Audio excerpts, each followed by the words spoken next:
अख्ख्या शाळेमध्ये जर पाचवी पहिली ते चौथी पर्यंत चार वर्गामध्ये एक तुम्हाला चित्रकलेचा शिक्षक दिसत नाही।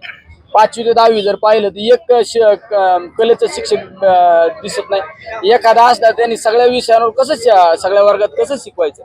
म्हणजे कलेच्या बाबतीत असू, क्रीडाच्या बाबतीत असू, आपल्या देशामध्ये उदासीनता आहे। बाकी जगामध्ये, बाकी देशांमध्ये छोटे छोटे देशाचं ऑलिम्पिक मध्ये अव्वल क्रमांक नंबर मिळतो आणि आपल्या एवढ्या मोठ्या 140 कोटीच्या देशामध्ये तुम्हाला एक सुवर्ण पदक मिळत नाही। याला दोष कोण आहे? सरकार जबाबदार आहे ना।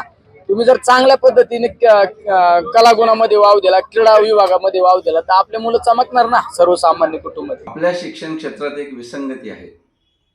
एकीकडे आम्ही AI कसा वापरावा यासाठी शिक्षकांच्या कार्यशाळा घेणार, दुसरीकडे नवीन शैक्षणिक धोरणाच्या अंमलबजावणीबाबत सतत चर्चा सुरू राहणार आणि तिसरीकडे मात्र आपल्या शाळांमध्ये कला शिक्षक, क्रीडा शिक्षक नसणार। या विसंगतीमुळेच आज शिक्षण अडचणीत येत आहे। मराठी शाळा अडचणीत येण्याचं हे एक कारण आहे की इंग्रजी शाळांकडे जाणारे जे पालक आणि विद्यार्थी आहेत त्यांना केवळ फक्त इंग्रजीचं आकर्षण नाही, तर त्या शाळांमध्ये कला आणि क्रीडाच्या संधी मोठ्या प्रमाणावर उपलब्ध आहे, हेही त्याचं कारण आहे।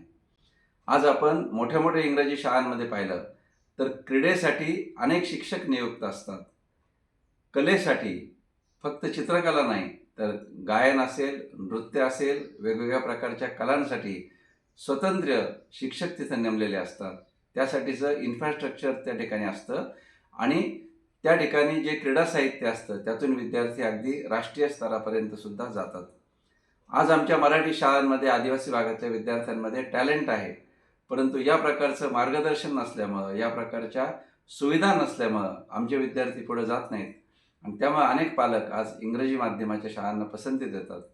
तेव्हा विद्यार्थ्यांच्या सर्वांगीण विकासासाठी जर आपण शिक्षण अशी जर व्याख्या करत असू तर या सर्वांगीण विकासामध्ये कला आणि क्रीडा हे अत्यंत महत्त्वाचं आहे आणि म्हणून कला शिक्षक आणि क्रीडा शिक्षकांची 2009 पासून रखडलेली भरती त्वरित सुरू करावी आणि मध्यंतरी फक्त मानधन तत्वावर कला क्रीडा शिक्षक घ्या किंवा काही निर्देशक घ्या अशा पद्धतीची जी धोरणं आली ती धोरणं न घेता या विषयाला प्राधान्यक्रम देण्याची गरज आहे असं मला वाटतं।